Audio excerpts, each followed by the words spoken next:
mis amigos y amigas chileanos. My name is Heidi Stefanyshyn-Piper, and I'm a former astronaut from NASA. And I'm going to talk to you about space and what it was like in space. And I'm going to do that by telling you my story. So my story starts where every other story starts, with my family. I'm one of 5 kids. I have 4 brothers. My parents came to the United States from Europe. My mother's German, my father's Ukrainian. And what they really wanted was the American dream for their children. They wanted their children to be successful. And you know what? A lot of success starts with education. And so I did really well in school. I did really well in high school. So when it came time, I knew that I was going to go on to college. Decided on mechanical engineering, applied to a number of different schools. And one of those schools was MIT. But tuition does cost a lot. So I looked at different options for paying for school. And the Navy came out to be a good option. And I said, okay, I can spend some time in the Navy. I wanted to be a pilot. And that was my dream. Finished my degree, got my master's degree, only to find out that I had failed the eye test and I couldn't become a pilot. So the time I said, okay, I got to find something else to do. And other options, Navy diving. I grew up in Minnesota. I can swim. Thought, why not? Well, it was a lot more than just swimming in a lake. But I thought, you know what? I can figure this out. It was hard physically. You work out a lot.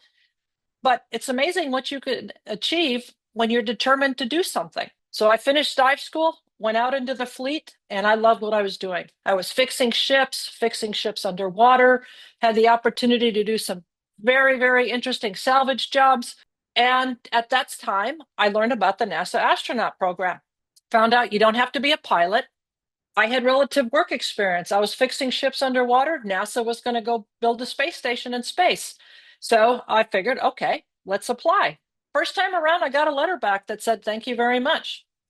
By this point, I learned a lot of astronauts don't get selected the first time. And so I applied a second time. And sure enough, that's when I got the phone call from NASA that says, please come down to Houston. We'd love to have you in the astronaut program. And so I did.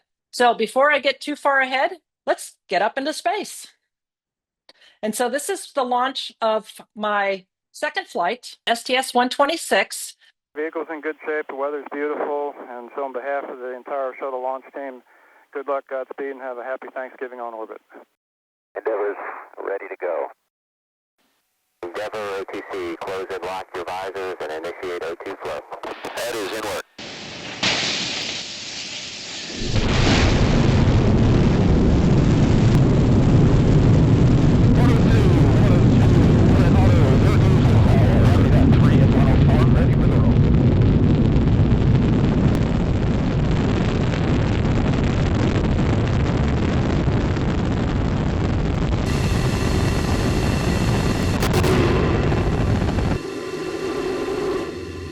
So that was your first 2 minutes of flight. You saw those main engines light. They light 6 seconds before liftoff, but it's those solid rocket boosters that get you off the ground. They burn for 2 minutes, they're jettisoned, and we continue up another 6.5 minutes using just the main engines.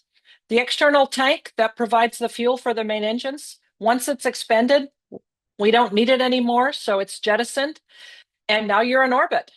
And so we go ahead and start reconfiguring the space shuttle for time in orbit, and we can go ahead and start getting out of our seats, getting out of our suits. It takes a little bit of time getting used to space. You'd think floating around would be really cool, and it is. But when you have work to do, you have to think about, now, how do I have to work in space? Because it's not like standing up. When you're floating around, you're less stable. But, you know, humans are pretty ingenious, and we all figure it out within the first couple of hours. And then it's time to go to work. Both of my missions went to the International Space Station. This is what it looked like after the last shuttle mission left. My flights, we were still constructing the space station. And by doing that was being done with a combination of using the robotic arms on the station on the shuttle to lift up the piece of hardware. But then we would go ahead and send astronauts outside to do the spacewalks. And that's doing all of the final assembly and getting the equipment ready to be deployed. If you notice in this picture, everything outboard or to the left of the astronaut, that was all brought up on the mission.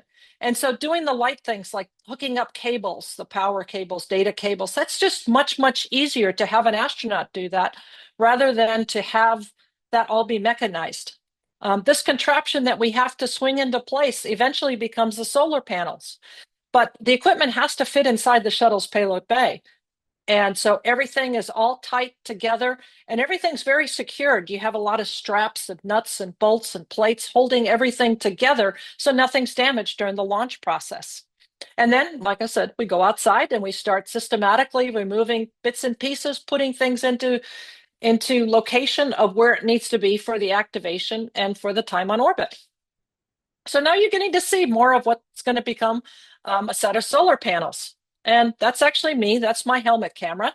So that's what I'm looking at.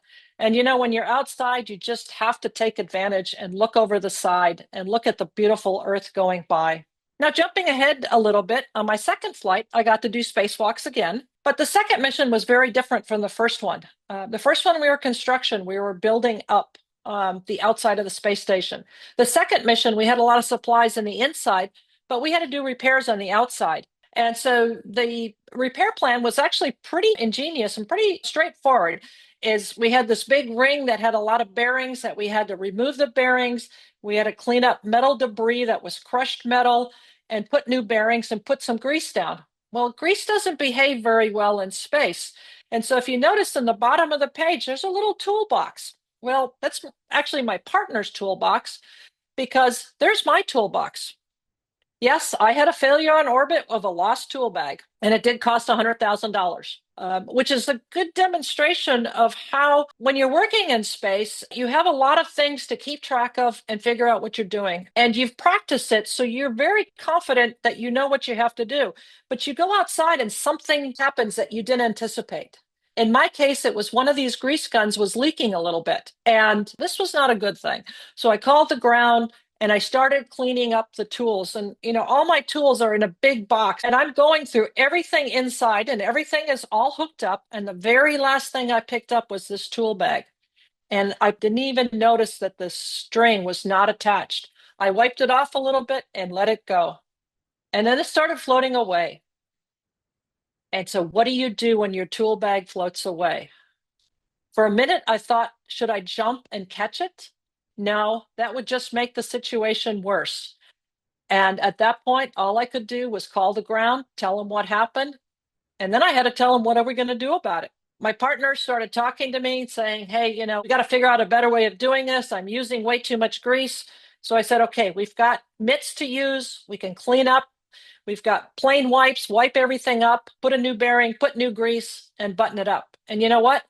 We got everything done in the same amount of time. And so the important thing is that, yes, we did fix the space station and they got it back into operation.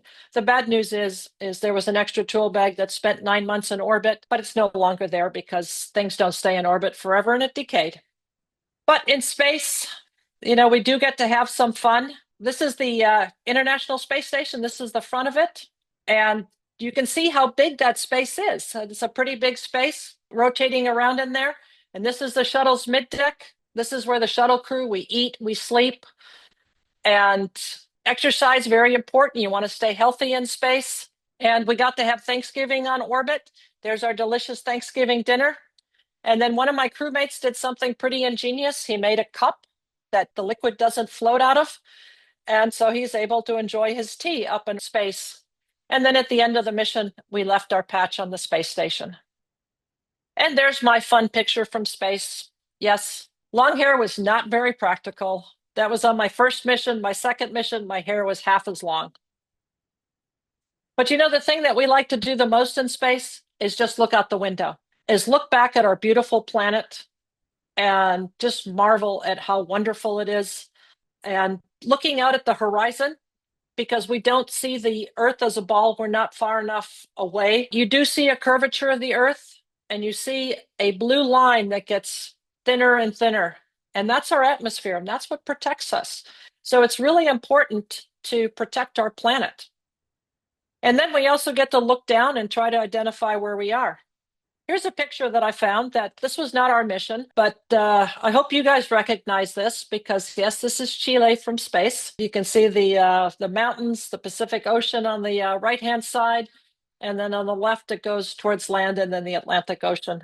But the space shuttle wasn't intended to stay up in space for long periods of time, so we have to eventually come back home. And then on landing morning, when we get the go-ahead from mission control, then we can get everyone dressed. And then those of us on the middeck will get ourselves dressed, get strapped in. We do a deorbit burn, which is what takes us out of orbit. There's mission control down in Houston. And if you saw the map on there, the line went to the West Coast. Ideally, we like the shuttles to land back in Florida where we launch. But for STS-126, the weather was poor in Florida, so we landed in California. You can see it's a beautiful sunny day. Lands very much like an airplane, but one big difference is that we have no engines. So we're really a big glider. We have one opportunity to land. Most of the flight coming in is done with the computer controlled, but the commander does take over and fly it. And this is what he's looking at outside his HUDs. It's just giving him readings of altitude and speed. So 240 knots at 40 feet.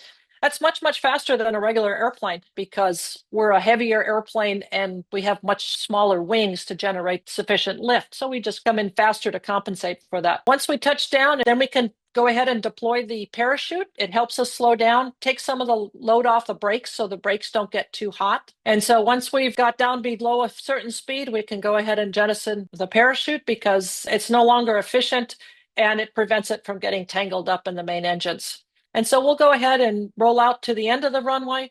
We'll give a wheel stop call to mission control, and we start shutting down equipment before anyone can come out to relieve us and help us get out of the vehicle.